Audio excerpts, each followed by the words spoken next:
उनका आदर होगा, आपका भी सम्मान होगा। हमने देखा जो घर के हैं यहीं के जो व्यवस्था भी देखते हैं वो भी कुर्सी जम के बैठ जाते हैं। अरे भाई तुम तो दूसरों को बिठाओ, तुम खुद बैठ जाओगे तो दूसरा कैसे बैठेगा। तो एक बात ध्यान रखना, जिन लोगों को वास्तव में परेशानी है उनके लिए कंसेशन है, वो बैठे।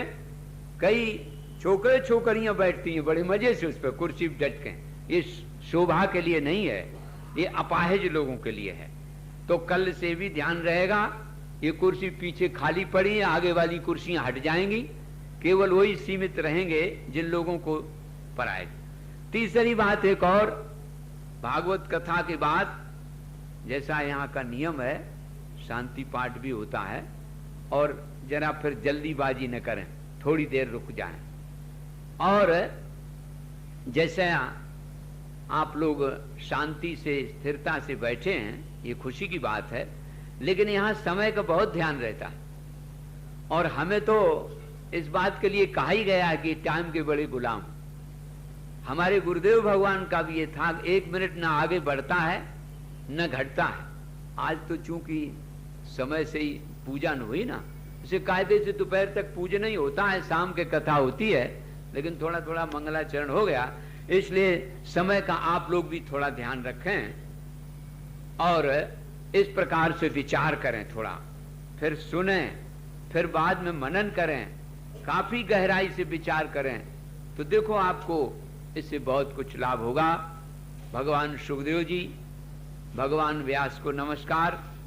यहाँ के सचमुच में जैसा अभी स्वामी जी ने कहा, जिन महापुरुषों की कृपा से हम आप यहाँ विराजमान हैं, लाभ ले रहे हैं, आनंद ले रहे हैं, वो पूज्य ब्रह्मलीन स्वामी प्रेमपुरी जी महाराज, ब्रह्मलीन सदगुरुदेव स्वामी अखंडानंद जी महाराज की कृपा है। उनके प्रति हम लोग कृतज्ञ हैं, हमें कृतज्ञ होना चाहिए, ये भी एक विशेषता है। कृतज्ञता कैसे होती है, उनका आदर किया जाता है, उनका सम्मान किया जाता है, उनके लिए हम कुछ अर्पित करें, ऐसा भाव आए। तो आज यही विश्राम करते हैं। बोलो प्रेम से कृष्ण भगवान की। सायं ठीक समय पे आप लोग याद रखें, ठीक समय पर काम होगा। बोलो कृष्ण भगवान की। ओम शांति।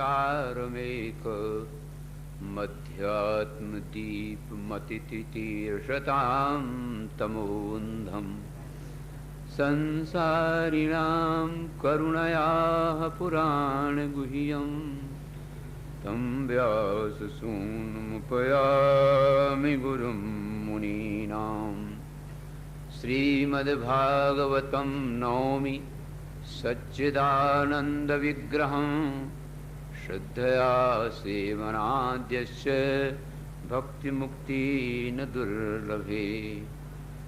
नारायणं नमस्कृत्य नरं चैव नरोत्तमं देवीं सरस्वतीं व्यासं ततो जयमुदीरयेत्। श्रीमन्नारायण नारायण नारायण श्रीमन्नारायण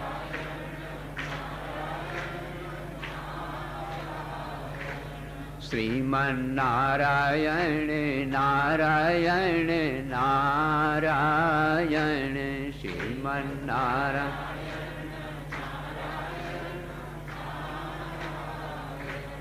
श्रीमन्नारायण नारायण नारायण श्रीमन्नारायण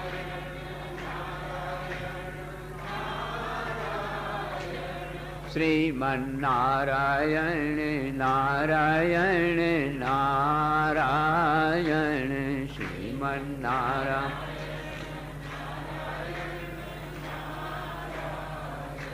नमो महद्भ्यः ब्राह्मणेभ्यो नमो नमः। परम प्रेमास्पद परमात्म स्वरूप श्रीमद् भागवत का पहले महात्म निरूपण है।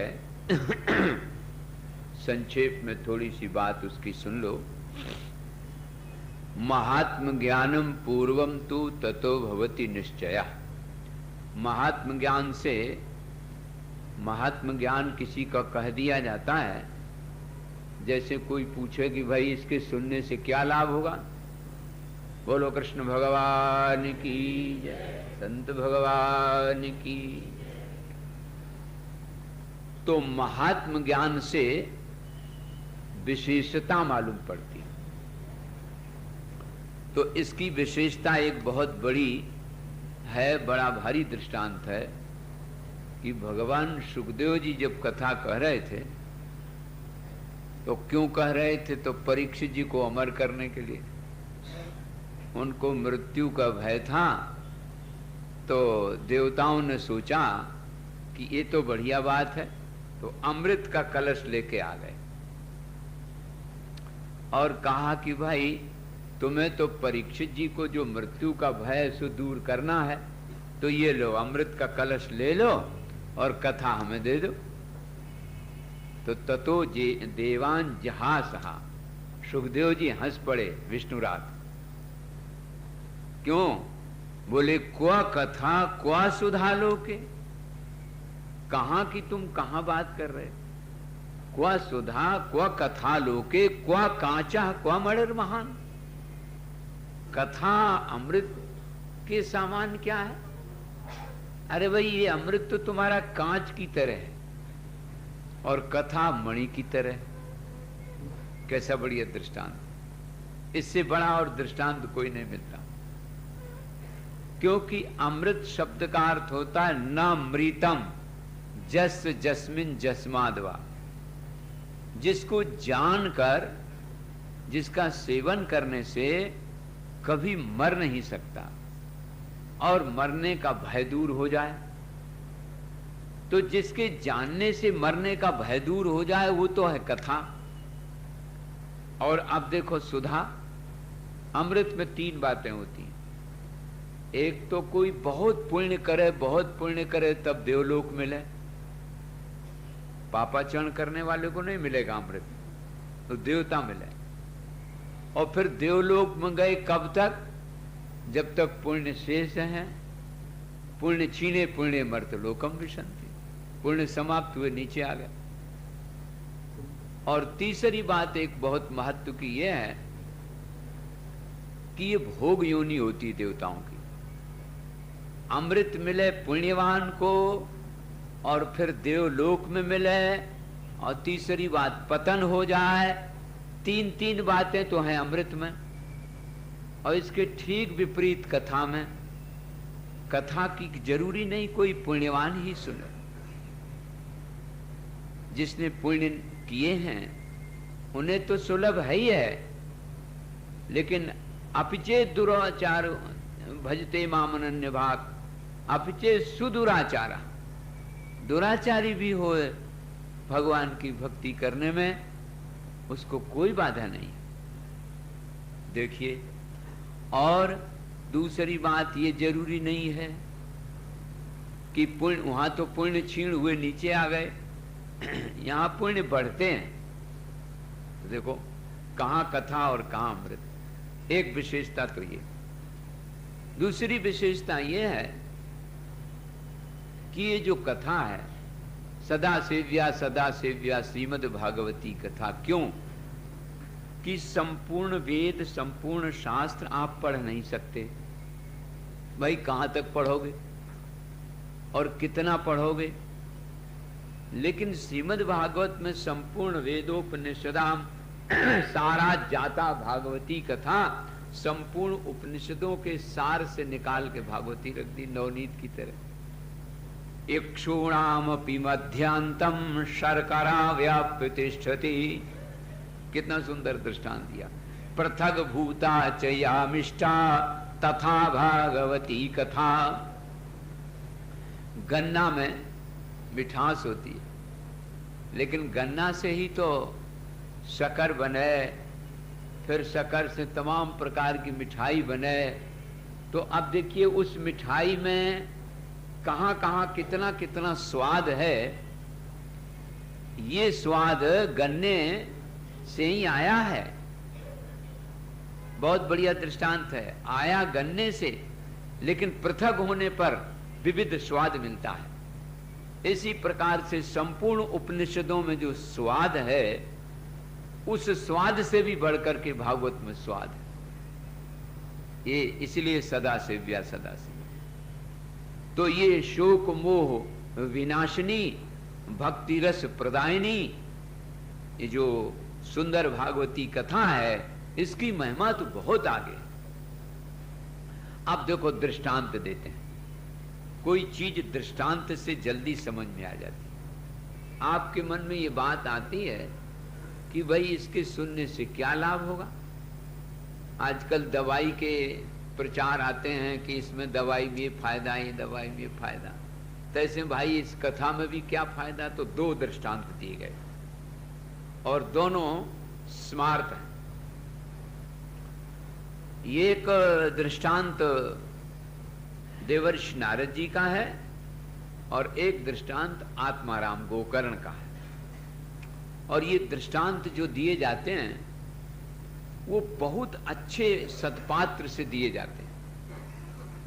क्यों बोले? वो इसलिए दिए जाते हैं सत्पात्र के द्वारा कि देखो इतने बड़े योगी, इतने बड़े ज्ञानी, इतने बड़े कीर्तनकार होने पर भी उनके जीवन में भी कथा आवश्यक हो गई। ये बात दिखाने के लिए ऐसा दृष्टांत देते हैं। तो दृष्टांत है देवर्षि नारद का। देवर्षि नारद जी क्या है? नारद शब्द के कई अर्थ होता है। नृविक्षेपे भी होता है। विक्षेपम द्यति, दो अवखंड ने विक्षेप को दूर किया था नल और कुंवर का, इसलिए भी।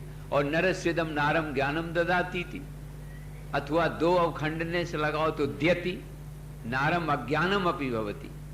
अज्ञान को अपने उपदेश के द्वारा दूर कर दें सो भी नारद जी, और मुक्ति दे दें ज्ञान दे करके वो भी नारद जी, और विक्षेप दूर कर दें उपदेशामृत के द्वारा, जगह जगह उपदेश देते रहते हैं, तो वो भी नारद जी। ये नारायण के साक्षात संकल्प है। शब्द रूप, साक्षात शब्द रूप तो ये हैं, और वाक रूप भगवान सुखदेव जी। तो ये जो सुखदेव जी और नारद जी और व्यास जी, ये तीनों लगभग एक ही हैं। व्यस्यति वेदान इति व्यासा, जो वेद के विभाग करें उनका नाम व्यास होता है। लोगों को साधारण भाषा में समझाने के लिए जो सरल कर दें वेद को, उसका नाम व्यास है। और शब्द रूप में व्यक्त कर दे एक, और वाणी के द्वारा व्यक्त कर दे एक। तो एक ने वाणी के द्वारा व्यक्त किया परीक्षित जी के लिए, एक ने शब्द के द्वारा तैयार किया। तो देवर्षि नारद जी, सुखदेव जी और व्यास जी, ये सब एक ही है। इनके में ज्यादा भेदभाव नहीं। नारायण के साक्षात संकल्प विचरण करते रहते हैं, प्रचार प्रसार करते रहते हैं। इनका घूमना ही काम है। तो सब जगह घूमते घूमते पृथ्वी में आए तो उन्होंने कलयुग का तमाशा देखा। तो कलयुग का तमाशा आपको क्या कहना है? उसको देख के वो घबरा गए और बड़ी चिंता में पड़ गए। देखो कैसा विलक्षण जगत हो गया। अब जिनको अभी भी आप लोगों में जो पूर्वज होते हैं ना, उनको आजकल के वातावरण को देख के लगता है अरे अरे कैसा जमाना बदल गया, अरे हमारे जमाना में ऐसा था, आप देखो कैसा जमाना हो गया, ऐसे कहते हैं। तैसे भाई वो तो संपूर्ण लोकों में विचरण करते रहते हैं और नारायण के साक्षात संकल्प हैं। जब जैसा जो नारायण को करना होता है ना, तब तैसा वो संकल्प के द्वारा नारद जी के द्वारा करा देते हैं। तो उनके मन में बड़ी व्यग्रता थी और घूमते घूमते वो एक ऐसी जगह पहुंच गए, वहां एक सुंदरी युवती अपने दो वृद्ध बालकों को लिए दुखी हो रही थी। आसपास सखियां कुछ पंखा जल रही थी, तो बड़ा आश्चर्य लगा। नारद जी को देखा तो खड़ी हो गई, प्रार्थना की अहम भक्तिरिति ख्याता इमौ मे तनयौ मतौ।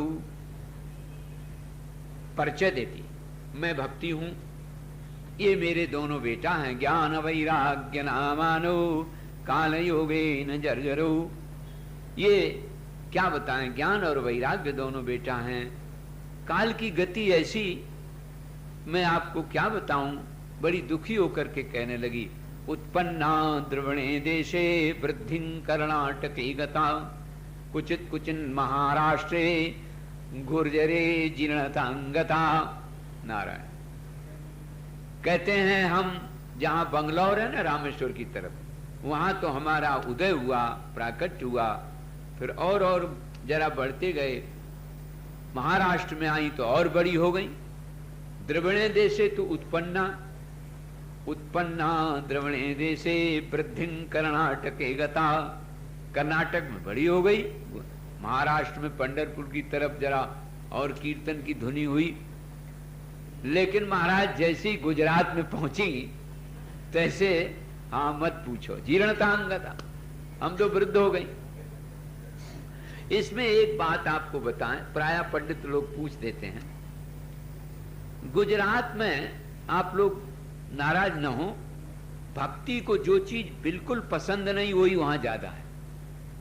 भक्ति को बनावटपना कतई पसंद नहीं, ये जो शो है बहुत करना वो बिल्कुल पसंद नहीं।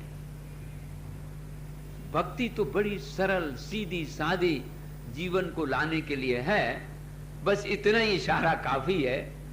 इसमें जो काम कराएंगे उसको बहुत दिखाए के, जिससे बहुत लोग जान जाएं कि ये हो रहा है, ये हो रहा है। तो वो अभी आप भागवत में ही सुनेंगे, वो भक्ति शास्त्र को सहन नहीं होता। उसने गुर्जरे जीर्णतांगता लिखा। अब नारायण मेरी ये दशा है, संक्षेप में कहानी सुनी, बड़े द्रवित हुए। देवर्षि ने उपाय प्रारंभ कर दिया। अब देखो, अब ध्यान देना, ये दृष्टांत है लेकिन सिद्धांत क्या है उस पर ध्यान देना। हम आपको दृष्टांत संक्षेप में कहेंगे, सिद्धांत को प्रबल रखेंगे। सिद्धांत है कि जीवन में जो ज्ञान और वैराग्य और भक्ति है, ये कैसे जागृत होते हैं और कैसे उदय होते हैं। एक तो ये जान लो कि हमारे हृदय में नित्य हैं, ये कहीं गए नहीं हैं तो लेकिन सोए हुए हैं। भक्ति भी है, ज्ञान भी है, वैराग्य भी है। तो ये कैसे जगें? तो बोले 3 भाग हैं वेद के, कर्मकांड, उपासना कांड और ज्ञान कांड। तो कर्मकांड संपूर्ण नारद जी ने लगा दिया। इसमें मूल में देखिए, कराग्रेण विमर्दयन, एक कराग्रेण विमर्दयन शब्द कहता है, कर्मकांड पूरा लगा दिया। हाथ से उनको मला जरा, हाथ हाथ कर्म का प्रतीक होता। और अब आया उपासना कांड, जिसमें व्रत हैं, उपवास हैं, बहुत से नियम हैं, कीर्तन इत्यादि हैं, ये सब उसमें आ गए। उपासना माने पास में बैठना, उप माने पास, आस माने बैठना। भगवान के पास 11 इंद्रियों को बिठाए, तुलसी जल चढ़ावे, और बहुत जितने भी उपासना कांड वो सब लगा दिए नारद जी ने। उपासना कांड पूरा लगा दिया। अच्छा जी, तो कराग्रेण विमर्दन से हो गया सब कर्मकांड, और गीता पाठैर मुहुर्मुहु देखो। और अब बोले और क्या किया? बोले वेद वेदांत घोषैश्च, वेद वेदांत के महावाक्यों का उपदेश किया। ये जो शब्द एक बड़ा रोचक यहां दिया है, क्या? बोले मुखम करने संयोज्य, अपने मुंह को कान में लगाया। आप समझ गए ना? मंत्र की जो दीक्षा दी जाती है वो दिखावा वाली, उसका ये तरीका बताया। कान में मुंह लगा करके और कपड़ा उड़ा करके, घंट घड़ियाल बजा करके वो मंत्र दिया जाता है। तो इसलिए उसको जानबूझ के यहां दिया गया। सारा उपासना कांड चला गया और वेद वेदांत घोषैश्च गीता पाठेर ज्ञान कांड आ गया। ये जगे नहीं। अब आप ये अर्थ न लगा लें क्या इनमें सामर्थ्य नहीं है, सामर्थ्य है, मैं अभी बता रहा हूं। तो कर्म कांड, उपासना कांड, ज्ञान कांड, तीनों कांड लग गए और ये ज्ञान और वैराग्य जागृत नहीं हुए।